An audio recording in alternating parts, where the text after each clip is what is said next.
We're out here on Lake Superior. It is late August. The leaves on the popple trees are just starting to turn colors. And what that means out here is that fall's coming and the water's going to be cooling down. So we went online. You can go onto Google and just Google Lake Superior water temperatures, and it'll give you a good idea what it's like out there. It's not going to be exact. Sometimes it's way off, but it just gives you a starting point. But I mean, to further make sure that we have all the necessary gear, we've packed in leadcore, snap weights, braid, monofilament. We've literally brought everything with, just because this time of year these winds start going from the northwest and they just push around this warm water. All these warm water pockets are just pushing around, and cold water will be here one day, warm water will be the next. So we really don't know what the temperature is going to be out there. We're going to head out about 20 miles. And if it's 45, 50 degrees, the fish are going to be suspended in the water column. So we'll catch them on 3-4 colors of leadcore.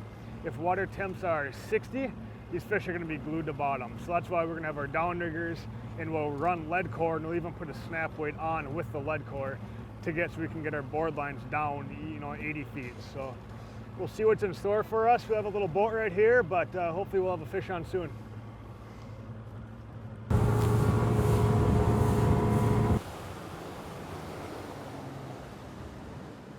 Oh boy, as I mentioned when we were heading out here, you just never know what the water temps are going to be. 69. Not what I like, it's not ideal, but we're going to have to put up with it. All right, that was 6 colors of Suffix 832 leadcore, and this is a 12-ounce ball. Heavy, yes. I let out all my leadcore, and I'm going to put this ball on. We've had one lake trout in one release on the same downrigger, and it was right next to the bottom in about 100 feet of water. So we're going to want to get our board lines out as deep as we can get them. 6 colors of lead in a 12-ounce ball is pretty much identical to a downrigger down there about 80 feet. And the reason we can run these, such heavy presentations is because we have these big TX44 planer boards that can handle them. So I let out all my leadcore. I'm going to reset my line counter. I'm just going to kind of flip it out there, and I'm going to let out 80 more feet. There it is, and it goes quick with that heavy ball. And then I'm going to put on my planer board and send that out. So now essentially, we're not in a big 50-foot boat that you can run 6 downriggers off of. But to make up for that, we use our planer boards that essentially are acting like downriggers because our baits are down so deep in the water column.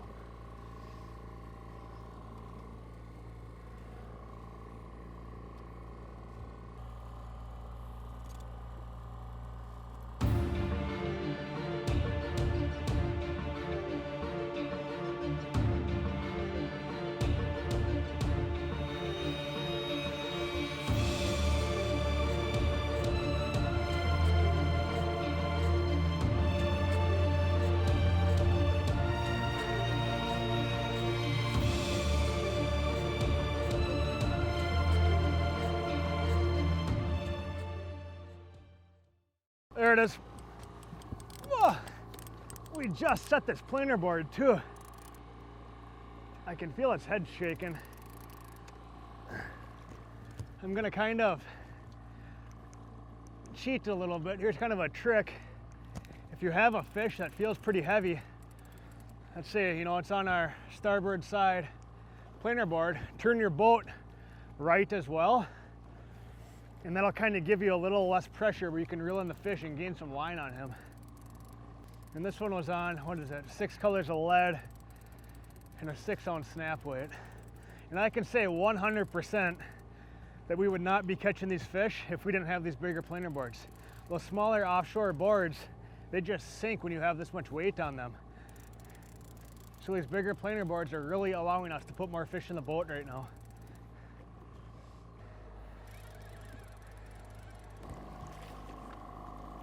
All right, there she is, Lake Superior lake trout.